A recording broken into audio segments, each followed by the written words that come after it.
House will be in order. Did you ever ask yourself why our government seems to be so divided and dysfunctional? We hold these truths to be self-evident. We basically have just two political parties, each party trying to undermine the other. But George Washington warned us against two-party politics over 200 years ago, when he wrote in his farewell address that the alternate domination of one faction over another, sharpened by the spirit of revenge, is itself a frightful despotism. So why do we essentially still have just a two-party system of polarized politics? Well, it's because of the plurality method of voting that we've been using since the inception of our country, where we voters have always been restricted to selecting just one choice on the ballot for each office holder. Unfortunately, this means that candidates who are too similar to one another wind up spoiling each other's chances by splitting their vote totals. But isn't this precisely why political parties were started in the first place? To hold a pre-election primary to find out who's the party's best single vote getter so that the others will drop out.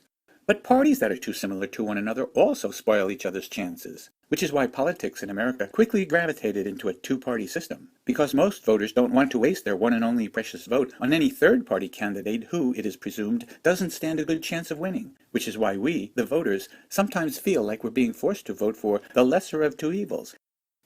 But here's the simple fix. Just modify our voting laws state by state to allow voters to approve of any number of candidates for the same office.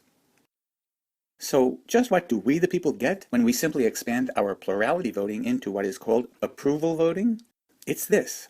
The winning candidate will have the broadest overall support of the electorate, instead of sometimes being just some polarizing bare majority winner. No candidate would be a spoiler to any other, so there will be no need for pre-election primaries that will cut down the choices on your ballot. Centrist and independent candidates will have a greater chance to win by running on their own platforms, and they'll owe their allegiance directly to us. Having many more electable choices means that money will have less influence by politicians, gerrymandering will be less effective, pre-election polls will be less self-fulfilling, elections will be less vitriolic, and more people will vote and have more faith in their elected officials. And with greater competition, incumbents will just have to do a better job if they want to stay in office. But politicians will now be able to do a better job.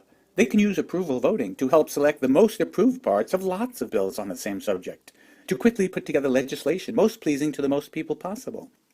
And if the people and the politicians want to differentiate even better amongst their approved choices, then simply allow fractional votes, which is now known as score voting, just like the rating systems we use on the internet to indicate which of our favorite products and services are likely to give us, as a collective group, the greatest overall satisfaction. Any questions?